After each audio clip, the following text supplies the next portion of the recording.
정치권 관심 뉴스 짚어보는 포커스 나이트 시간입니다. 오늘은 성치훈 민주당 정책위 부의장, 송영훈 전 국민의힘 대변인과 함께하겠습니다. 두 분 어서 오십시오.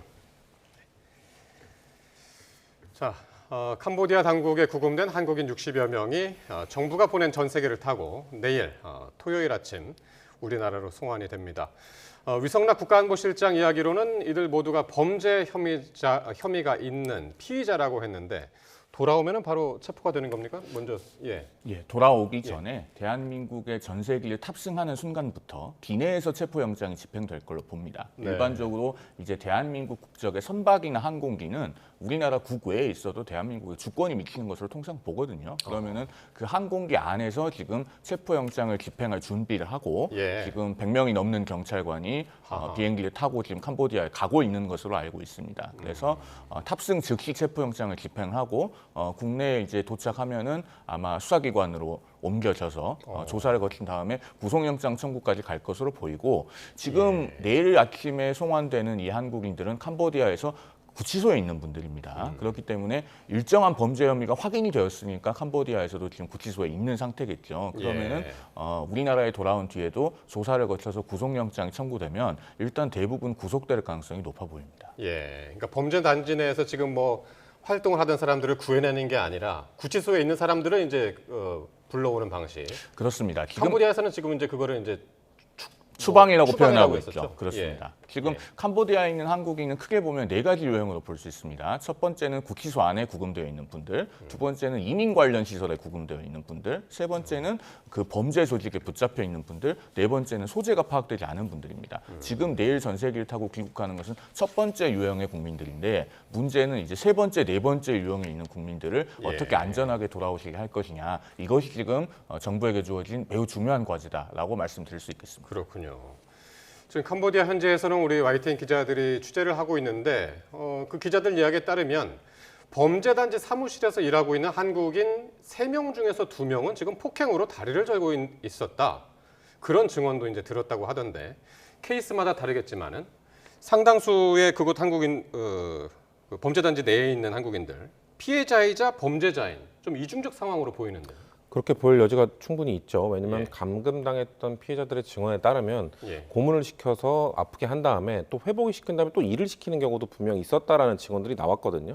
그렇기 때문에 감금과 고문의 피해자였다가 회복된 다음에 다시 또 범죄에 가담하게 될 수밖에 없는 그런 아마 그 한국인들도 있는 걸로 보여집니다. 근데 아마 이거를 수사를 하고 조사를 하면서 좀 명백하게 좀 가려내야 될 것이 이렇게 피해자였다가 범죄자로 가는 분들도 있겠지만 처음부터 범죄에 가담돼 있는 가능성도 충분히 있는 거거든요.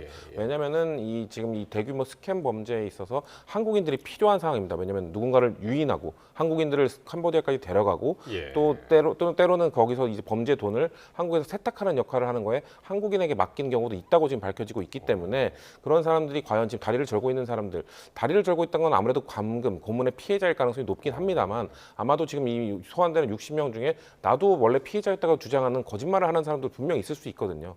다만 제가 생각할 때는 그전 제가 하고 있는 그 범죄 조직에 애초부터 연관되어 있던 사람들은 지금 이미 그 감금돼 체포되지 않고 탈출하지 않았을까, 도망가지 않았을까라는 생각을 하기 때문에 이번에 오신 분들은 저는 피해자이자 범죄자일 가능성이 높지만 좀 수사와 조사를 통해서 명백히 가려내야 될 것이다라는 말씀드립니다.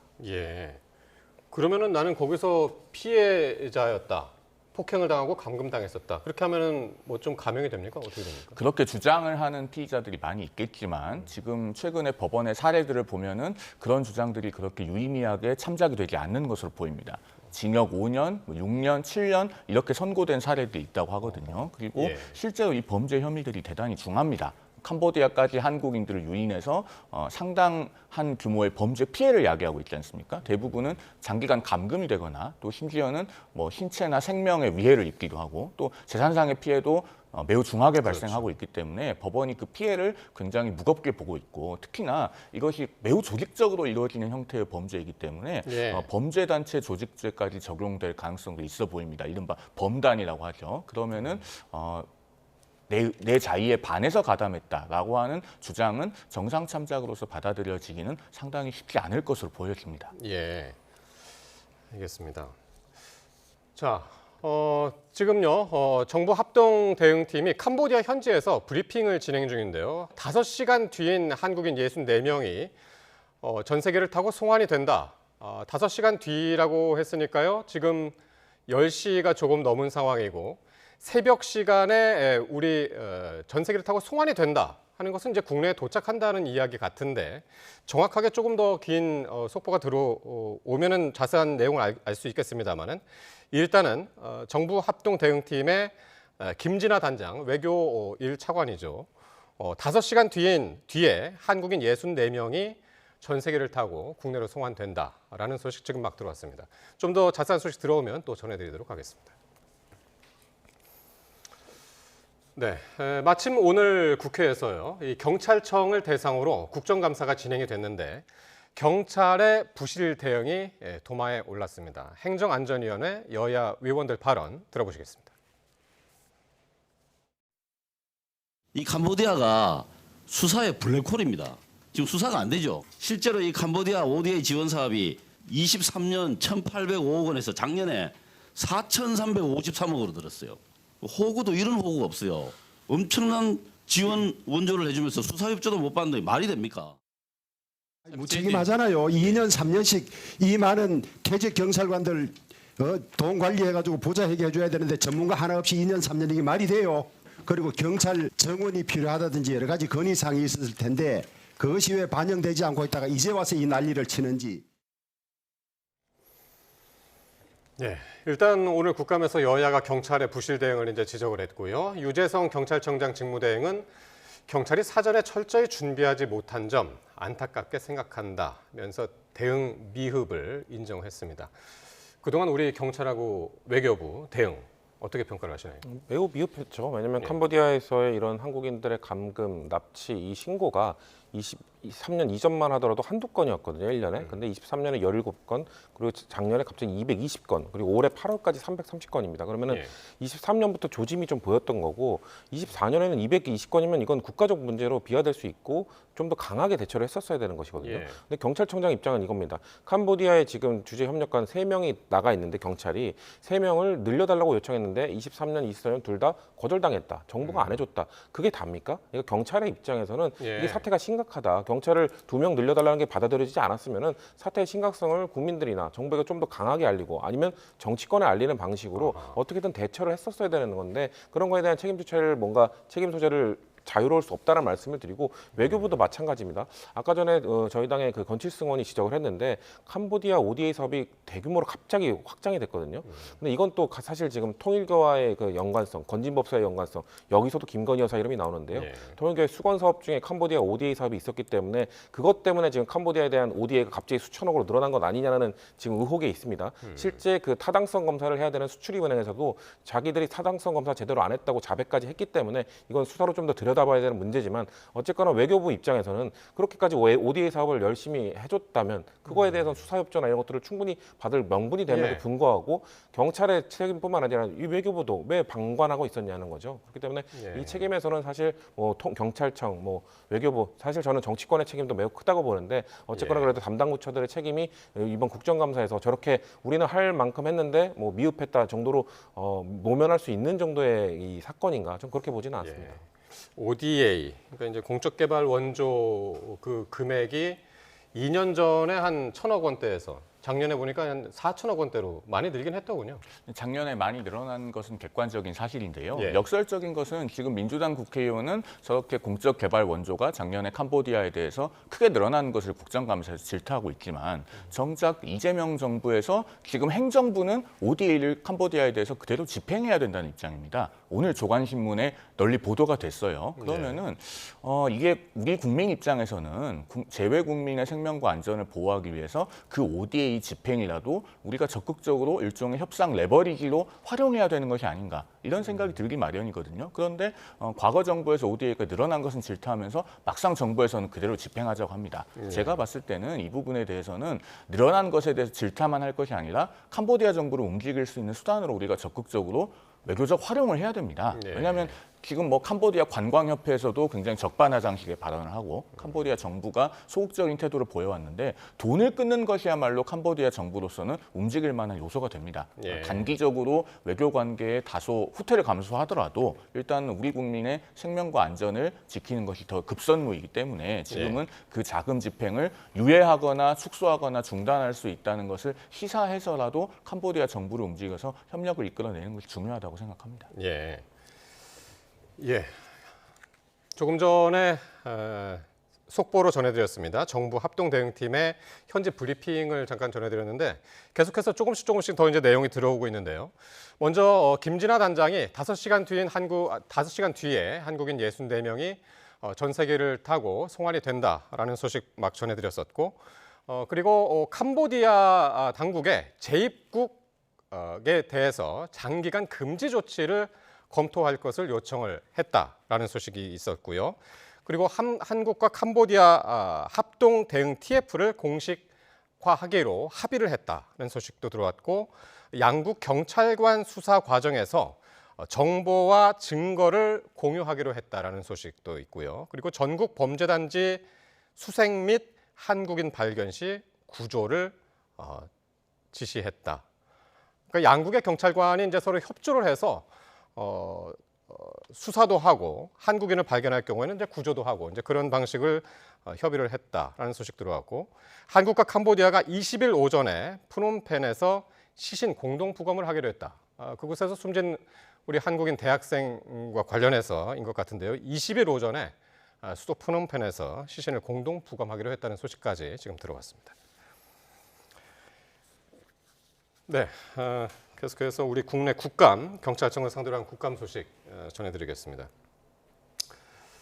자, 일단 오늘 유재성 경찰청장 대행이 오늘 국감장에 나왔었는데 캄보디아 현지의 경찰 협력관 2명을 추가로 배치해서 캄보디아 내의 경찰 영사를 우리 대사관 안에 있는 거죠. 대사관 안에 있는 경찰 인력을 3명에서 5명으로 늘릴 계획이다라고 밝혔는데 어떻게 보시나요? 이걸로 충분할까요? 충분하지 않죠. 그러니까 이 정도의 인원 증원은 제가 아까 말씀드렸던 22년 전까지 한두 건이던 게 한 23년에 17건 늘어났을 때 그 정도에는 한 2명 늘리는 걸로 좀 사전 대처가 가능했겠죠. 근데 지금 수백 명으로 늘어난 거기 때문에 이 정도 인원으로 충원하는 걸로 문제가 해결될 수 있는가?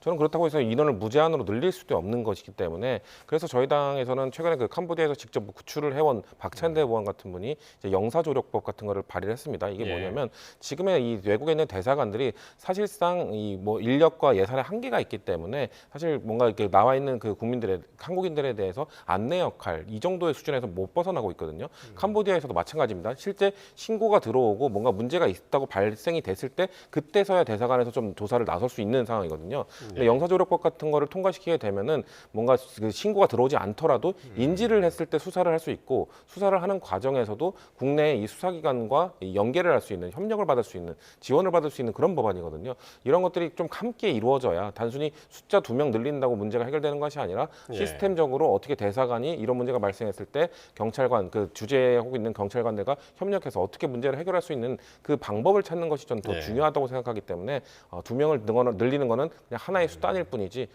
전체 시스템을 바꿔야 된다고 생각합니다. 그렇습니다. 그래서 이제 지금 그래서 이제 정부 합동 대응팀이 조금 전에 이제 속보로 전해드렸던 것처럼 양국이 합동 대응 TF를 공식화하는 것을 합의했다.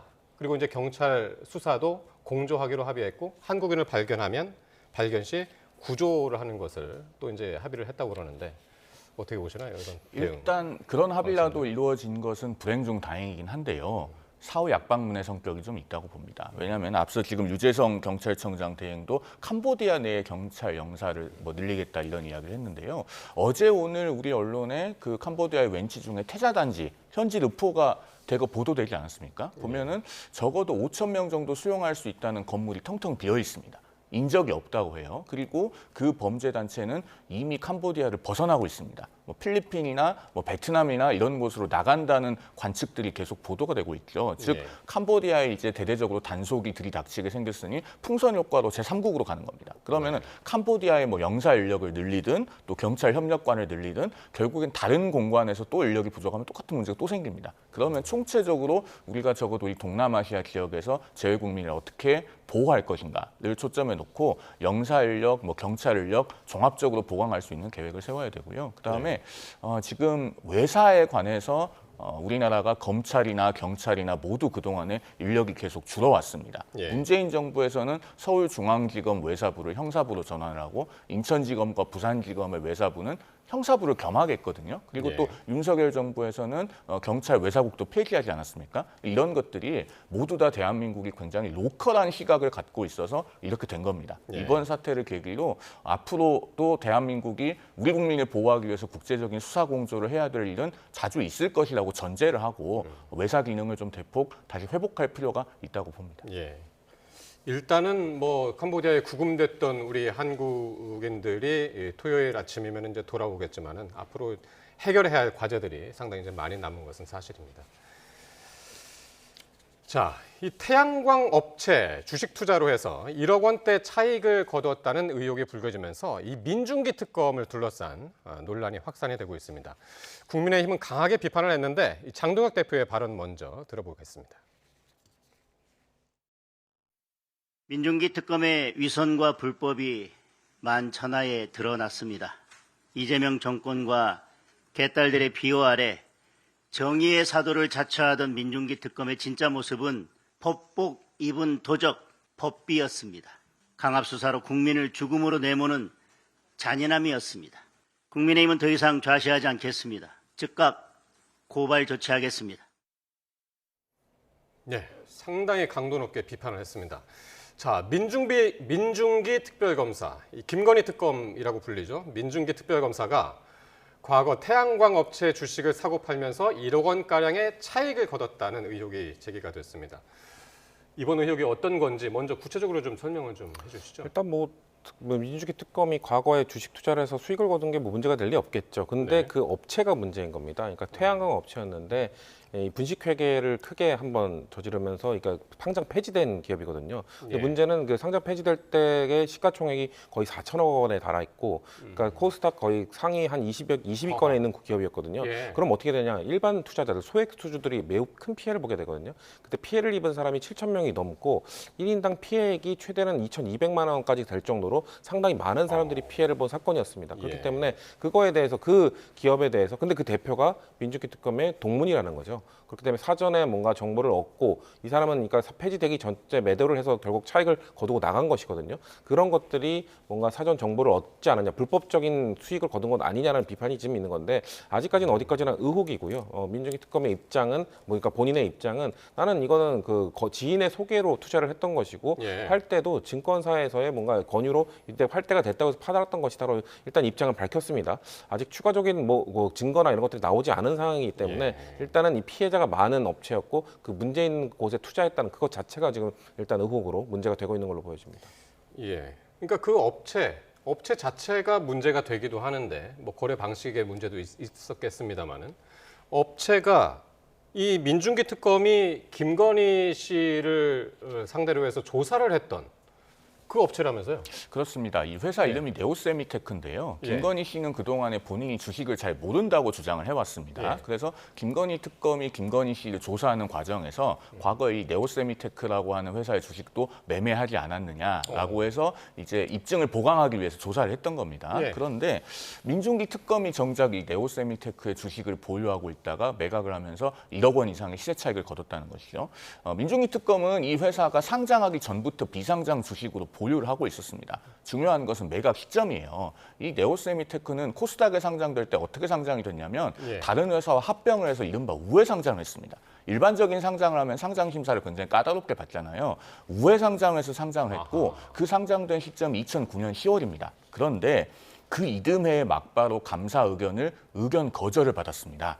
그래서 굉장히 큰 피해가 야기됐던 거예요. 그런데 이 대표 오모 씨라고 하는 사람은 이 분식회계가 알려지기 전에 주식을 팔고 도주를 했습니다. 그리고 오늘 KBS 보도를 보면은 이 민중기 특검이 주식을 매각한 시점이 당시 오모 대표가 주식을 처분한 시점과 비슷하다라고 보도를 하고 있거든요. 네. 그렇기 때문에 이 상장 폐기를 몇 달 앞둔 시점에 주식을 매각할 때 그러면은 미공개 정보를 알고 매각했느냐가 핵심이 되는 겁니다. 예. 민중기 특검 측에서는 정상적인 거래였다고 주장을 하지만 예. 김건희 씨도 과거에 본인은 주식을 잘 모른다고 했습니다. 그렇기 때문에 이 부분에 대해서는 조사가 필요하고 중요한 것은 민중기 특검 본인도 이렇게 주식 이력에 관해서 석연치 않은 의혹이 있었기 때문에 예. 수사를 하는 과정에서 해야 될 책무를 다하지 않은 부분이 있는가 이것이 중요합니다. 그렇기 때문에 지금 민중기 특검이 계속 특별검사의 직을 유지하는 것이 맞느냐라고 예. 하는 비판이 나오고 있는 겁니다. 그러니까요. 이 민중기 특검은 이렇습니다. 이렇게 얘기를 합니다. 회사 관계자가 아니라 다른 지인의 소개로 투자를 했고 증권사 권유로 매도를 했다. 그래서 정상 거래였다. 이렇게 해명을 하고 있습니다만 일각에서는 그 해당 업체의 대표가 이 민중기 특별검사랑 고등학교, 대학교 동문인 점 그런 것들을 고려하면은 미공개 정보를 이용했을 가능성이 있지 않을까 배제할 수 없다. 이렇게 이제 지적을 하고 있거든요. 그렇죠. 일단 그 본인이 말하고 있는 증권사 권유였다, 다른 지인이었다. 이것도 조금 더 국민들이 납득할 수 있는 증거나 이런 것들을 좀 제시해야 될 필요성이 분명 있다고 생각하고요. 왜냐하면 지금 민주기 특검 본인의 이제 신뢰 문제가 아니라 특검 전체의 신뢰에 영향을 줄 수 있는 것이기 때문에 예. 이거는 그 국가적으로 수사를 해야 되는 매우 필요한 특검에 대한 이 신뢰도에 영향을 주면 이 국민들이 그 수사 결과에 대한 신뢰를 잃을 수 있거든요. 그렇기 때문에 저는 예. 적극적으로 좀 더 해명을 해야 된다는 말씀을 드리고 싶고요. 그리고 만약에 이 미공개 정보를 이용했다는 증거나 추가적인 뭐 정황들이 드러나지 않는다고 하더라도 제가 아까 말씀드린 것처럼 이 업체에 의해서 피해를 본 7천 명의 넘는 국민들이 있기 때문에 아마 도의적 책임이나 아마 그런 비판에서는 자유로울 수 예. 없을 거라고 생각합니다. 예. 그래서 이제 국민의힘은 이렇게 비판을 했죠. 정의의 가면을 쓴 법복을 입은 도적이다. 그러면서 이제 고발 조치까지 하겠다라고 했는데 파장이 상당히 있을 것 같은데요. 이재명 대통령이 그동안에 누차에 걸쳐서 강조해온 말이 있죠. 주식시장에서 장난치면 패가 망신하게 하겠다. 그리고 기자회견을 통해서는 주가 조작을 하다가 걸리면은 원금까지 앞으로 몰수하도록 하겠다. 이런 것들을 반복해서 강조해왔습니다. 예. 자, 그렇다면은 민중기 특검에 대해서 조사를 해봤을 때 예를 들어서 명확한 범죄 혐의는 발견되지 않거나 혹은 공소시효가 지났을 수도 있습니다. 그렇다고 하더라도 상장 폐지를 통해서 수많은 코스닥 소액 개미들은 피눈물을 흘린 회사에서 본인은 주식을 팔아서 차익을 챙기고 떠났다고 하면 그 부분에 대해서 과연 국민들께서 지금 납득하실 수 있겠는가라는 생각이 들고 예. 이재명 대통령이 그동안 강조해온 바가 있기 때문에 민중기 특검이 계속 자리를 지킨다면 선택적 정의라고 하는 논란에 시달리게 될 겁니다. 예. 이 특별검사는 민주당이 추천했고 이재명 대통령이 임명했습니다. 그러면 이 인사에 대해서 합당한 리콜 조치가 있어야 되지 않겠는가라고 저는 생각합니다. 예. 민중기 특검 이 얘기를 들어보면 지금 생각나는 사건이 또 한 명 있죠. 이제 박영수 특검. 예전에 이제 포르쉐 그 수산업자로부터 포르쉐를 받은 의혹. 예. 그게 있어가지고 사의를 표명했고 그 당시에 거의 그 특검이 해체되는 수순으로 이제 갔던 그런 일이 있었는데 이번 사건도 그 전철을 밟지 않을까 싶기도 하고. 근데 그때랑 조금 상황이 다른 부분은 예. 그 당시 박영수 특검은 특검의 기간은 끝났고 이제 재판을 간 과정이었습니다. 재판을 진행 중인 과정이었기 이미 때문에 4년 7개월이 그렇죠. 한참 지난 뒤였죠. 예. 그리고 그 아까 말씀하신 그 수산업자가 이 자살을 극단적 선택을 하게 되면서 예. 남긴 유서에 내가 제공을 했다라고 얘기를 했기 때문에 뭔가 추가적인 뭐 조사나 이런 거에 이루어질 수 없는 상황이었고요.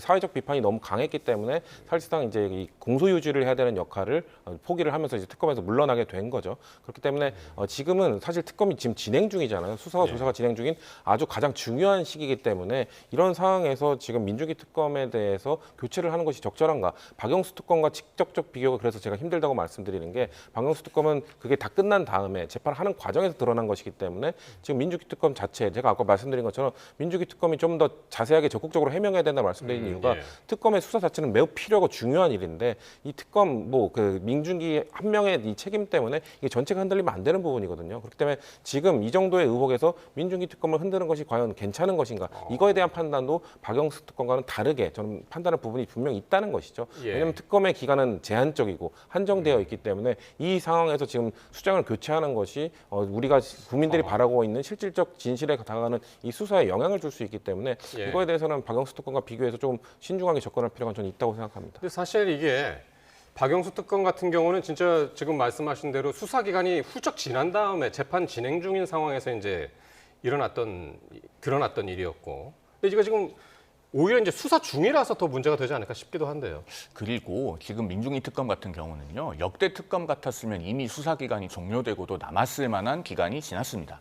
7월 2일에 출범을 정식으로 수사를 개시했기 때문에 지금 오늘로써 108일 됐거든요. 내일이면 109일째입니다. 그리고 과거에 국정농단 특검이 수사 기간이 70일이었어요. 그러면은 이미 마치고도 남았을 만한 시점이에요. 그리고 김건희 씨는 수사 초반에 이미 구속이 됐습니다. 그래서 특검이 지나치게 장기간 수사를 할 수 있도록 되어 있다 보니 뭔가 계속 성과를 내야 된다는 압박이 있었을 거고, 그러다 보니 사건의 본료와는 다소 거리가 있는 양평 공흥기구 개발 특혜 의혹을 수사하다가 예. 그 양평군 면장께서 극단적 선택을 하는 매우 불행한 일까지 있지 않았습니까? 그리고 검찰을 폐지한다고 하니 지금 민중기 특검의 파견 검사들은 집단으로 입장을 밝히기도 했어요. 이렇게 점점 시간이 너무 길다 보니까 수사 동력이 떨어지는 일들이 발생하고 있었는데 네. 거기에 더해서 지금 특별검사 개인에 대한 도덕적 하자마저 거론되고 있는 상황이기 네. 때문에 저는 이쯤 되면은 특검이 전반적인 상황을 재점검하고 예. 앞으로 과연 어디까지 특검이 이 수사를 이어나가야 되는가, 그리고 민중기 특검은 자리를 지키는 것이 맞는가에 대한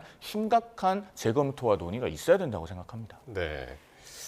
일단 이 의혹이 불거진 지가 얼마 안 됐기 때문에 추가적으로 또 이제 특검이 어떤 입장을 내놓을지 궁금해집니다. 자, 그리고 여야가 법사위 헌법재판소 국정감사에서요, 이 정당 해산 심판 청구 등을 두고 또 충돌을 했는데 관련 발언 직접 듣고 오겠습니다.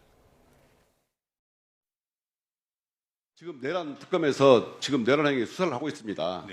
여기에 대해서 저희 법무감사 때 법무장관도 특검 수사가 끝나면 위원정당 해산 신청을 검토해 보겠다 이렇게 말씀하셨습니다. 내란 정당 국힘에 대해서 위원정당 심판 신청이 들어오면 어떻게 하실 겁니까? 네, 통진산 사건에서도 그 재판부에서 밝힌 바와 같이 정당 해산 심판은 매우 신중하고 최우적인 수단으로서만 활용되어야 함을 강조한 바가 있습니다. 앞으로 사건이 들어오게 된다라면 재판부에서 적절한 판단을 하실 거라고 생각을 합니다. 자, 이제 1차 내란 성공했습니다. 2차 내란 들어갑니다. 다음은 어디겠습니까? 사법부 압박, 다음은 헌법재판소 차례죠. 지금 민주당이 하고 있는 이런 행태들, 이거 내란 행태 아닙니까? 대한민국의 헌정질서를 무너뜨리고. 자, 먼저 민주당이요, 국민의힘이 위헌 정당이다, 해산돼야 할 정당이 아니냐라고 헌법재판소 사무처장한테 직접 물었습니다. 그랬더니 헌법재판소 사무처장이 정당 해산은 최후적 수단이다 라면서 즉답을 피하는 모습이었습니다. 일단 헌법재판소에 물어본 이유는 대한민국에서 이제 정당 해산을 하게 될 경우에는 이제 헌법 8조 4항에 의해서 법무부가 그 해산을 제소할 수 있게 되어 있습니다. 정당의 운영이 민주적 기본 질서에 위배된다고 판단이 됐을 때 헌법재판소의 판단을 맡길 수 있는 거고, 최종 판단을 헌법재판소가 하는 것이기 때문에 물어본 것으로 보여지죠. 그러니까 민주당은 사실상 이 위헌 정당이나 그 해산을 제소한다거나 심판에는 관여할 수가 없습니다. 근데 다만 이 국정감사장에서 저런 질문이 나온 거는 윤석열 전 대통령의 12선 불법적인 비상계엄, 그리고 윤석열 전 대통령에 대한 체포영장 집행을 막기 위해 관저 앞으로 달려왔던 국민의힘 의원들의 그런 행동, 이런 것들이 얼마나 심각한 문제였는지, 얼마나 그 민주적 기본 질서에 위배되는 행동이었는지 전 지적하기 위함이었다고 생각을 하고요. 실제로 저는 그 해산이 제소되고 심판까지 이어질 가능성은 그렇게 높지 않다고 개인적으로 생각을 합니다. 왜냐하면 정성호 법무부 장관이 특검의 결과를 보고 말하겠다고 판단하겠다고 한 거는 아주 원론적인 답변이거든요. 맞죠? 특검과 관련돼서 특검의 수사 결과 국민의힘이 어느 정도 그 내란과 관련되는지 결과가 나올 것 아닙니까? 근데 전 가능성이 낮다고 말씀드린 이유가 국민의힘 전체가 내란에 가담했는가, 이거를 판단하기 어렵잖아요. 왜냐면은 비상계엄을 해제하기 위해 국회로 달려갔던 국민의힘 의원들도 있기 때문에 국민의힘 의원들 일부와 윤석열 전 대통령은 정말 정당이 해산될 만큼 심각한 범죄를 저지른 건 맞습니다만, 이 국민의힘 전체 정당으로 보면서 그것을 해산시킬 것까지 갈 수 있느냐, 저는 거기에 법무부는 부담을 느낄 거라 생각합니다. 예. 만약에 해산을 제소했다가 헌법재판소가 아니다라고 기각을 해버릴 경우에는 법무부가 제1야당에 대한 탄압을 했다는 비판에서 자유로울 수 없기 때문에 예. 그런 부담감 때문에 확실하지 않으면은 저는 제소까지 안 갈 거라고 보기 때문에, 그럼에도 불구하고 국정감사장에서 저런 질의를 하는 거는 그만큼 윤석열 전 대통령의 행동이 그 민주적 기본 질서에 엄청난 위배되는 행동이었다는 걸 강조하기 위한 질의였다고 저는 생각합니다. 예. 그러니까 헌재 사무처장도 정당 해산은 최후적 수단이다 그러면서 이제 신중하게 답변을 했고, 지금 성 부의장께서도 이제 상당히 이제 신중하게 말씀하셨는데 어떻게 들으셨나요? 국민의힘을 정당 해산한다는 것은 가당키도 않은 이야기죠. 왜냐하면 국민의힘이 당 전체가 12.3 비상계엄을 지지하거나 동조했다면 모르겠습니다. 그런데 그 당시에 당대표였던 한동훈 전 국민의힘 대표부터가 즉각적으로 위헌 위법한 계엄으로 규정을 하고 일군의 동료 국회의원들과 함께 국회로 달려가서 비상계엄을 해제하는 데 적극 협력하지 않았습니까? 예. 그리고 만약에 정말로 정당 해산 심판 청구 제소되면 저 같은 사람도 증인으로 나가서 왜 위헌 정당이 아닌지 설명할 겁니다. 저도 그 당시에 비상계엄이 선포되자마자 이건 잘못됐다고 했고 당사로 갔다가 그 일군의 국회의원들이 국회로 들어갈 때 같이 국회로 갔습니다. 네. 그러다가 막혀서 군경과 대치하면서 이거 위헌 위법한 계엄이고 이렇게 하면 안 되니까 빨리 열라고 대치했던 적이 있거든요. 자, 네. 그런 구성원들이 당내에 있는데 어떻게 그것을 위헌 정당으로 전체를 해산시키겠습니까? 네. 그리고 저는 정청래 대표가 국민의힘에 대한 위헌 정당 해산 심판을 내심 원하지 않을 거라고 생각합니다. 왜냐하면은 계속 무슨 해산이니 청산이니 이런 단어들을 반복해서 사용하면서 공격을 하지만 막상 국민의힘이 없어지면은 공격할 대상이 사라지거든요. 그리고 본인의 컨텐츠 부족, 민생 경제에 대한 아젠다 부재 이런 것들을 가릴 수 있는 수단이 없어집니다. 그렇기 때문에 공격의 도구로 그 정당 해산을 일종의 정치적 수사로 활용을 할지언정 예. 실제로 제소하는 것은 민주당에서도 내심 원하지 않을 것으로 봅니다. 예. 자, 그리고 오늘 또 여론조사 하나가 나왔었는데요. 이재명 대통령의 국정 지지율이 54%를 기록했다는 조사가 나왔습니다. 직전 조사보다 1%포인트 이제 내려왔는데 이게 갤럽 조사 기준으로는 대통령 취임 이후에 최저치라고 합니다. 예, 이 결과 어떻게 보셨나요? 일단 뭐 최저치를 기록한 것 자체로 일단 뼈 아프게 받아들여야겠죠. 예. 국민들께서 왜 이렇게 좀 박한 평가를 하고 계신가에 대한 면밀한 분석이 저는 이어져야 된다고 생각을 하고요. 아무래도 지금 그 이번 주 말에 이제 발표가 됐던 이 부동산 대책에 대한 영향도 충분히 있을 거라고 보고요. 예. 캄보디아 사태와 같이 누군가의 책임이냐를 떠나서 이렇게 국가적으로 큰 문제가 발생하면 아무래도 국민들은 집권 여당에 대해 더 큰 책임을 물을 수밖에 없거든요. 그러니까 캄보디아 사태를 해결하는 과정, 그리고 이 사태가 왜 일어나게 됐는지, 왜 23년부터 급증했는데 이걸 방치했는지, 이런 거에 대한 뭐 판단을 심판을 할 때 아무래도 이 집권 여당에 대해 좀 더 박하게 가혹차게 좀 평가를 해주시기 때문에 예. 그런 것들이 영향을 미친 것이라고 보고요. 대통령실에서 저는 이거를 그렇게 가볍게 보지 않을 거라고 생각합니다. 이 집권 초기고 1년 차기 때문에 수많은 개혁 과제를 추진하기 위해서는 높은 국정 지지율이 뒷받침이 되어야 되는데 이렇게 예. 지금 그래도 과반을 넘고 있습니다만 과반선까지 무너지게 되면 사실상 개혁의 동력이 매우 얕아질 가능성이 매우 높거든요. 그렇기 때문에 이거를 좀 반등시키기 위한 노력들, 그런 것들이 저는 대통령실뿐만 아니라 저희 정당, 그러니까 민주당에서도 깊은 고민이 필요하다고 생각합니다. 국정 지지율과 정당 지지율은 별개로 조사가 됩니다만 예. 아무래도 지금 정당이 계속해서 국정감사장이나 이런 그 국회에서 야당과 싸우는 모습들, 투쟁적인 모습들을 너무 보여주게 되면 예. 이것이 대통령에게 좀 부정적인 국정 지지율에도 악영향을 끼칠 수 있기 때문에 예. 대통령실뿐만 아니라 저는 정당에서도 이 국정 지지율의 하락에 대해서 면밀하게 검토할 필요가 있다고 생각합니다. 그러니까요. 그 정당 지지율도 있으면 지금 같이 좀 봤으면 좋겠는데요. 예, 일단 정당 지지율 보면은 더불어민주당이 39%, 국민의힘이 25% 나왔는데, 그러니까 아까 대통령 지지율이 54%라고 그랬죠. 근데 더불어민주당의 여당이 39%, 차이가 많이 났습니다. 15%포인트 차이가 났고요. 어제 NBS 조사에서도 이제 상당히 이제 큰 차이로 정부 여당 사이에 지지율이 이제 상당히 벌어지는 걸 봤는데, 이건 어떤 문제가 있어서 그랬을까요? 결국은 민주당이 삼권 분립을 훼손하고 재판 독립을 뒤흔드는 사법부 공격을 주도하고 있는 것처럼 국민들께 보이기 때문에 그렇습니다. 그래서 민주당의 정당 지지율은 이재명 대통령의 국정 수행 지지도보다 15% 정도 낮게 나오는 걸로 보이는데요. 그런데 본질을 보면은 저 공격은 민주당이 주도하고 있는 것이 아니라 실상 이재명 대통령이 방조하고 있는 겁니다. 저렇게 사법부를 공격해서 만약에 조희대 대법원장이 물러나고 정권의 입맛에 맞는 새 대법원장을 임명할 수 있다면 그것이 궁극적으로 누구에게 이익이 됩니까? 5개의 재판이 걸려 있고 임기 중에도 언제라도 재판이 재개될 가능성이 있는 이재명 대통령 본인에게 가장 큰 이익이 되거든요.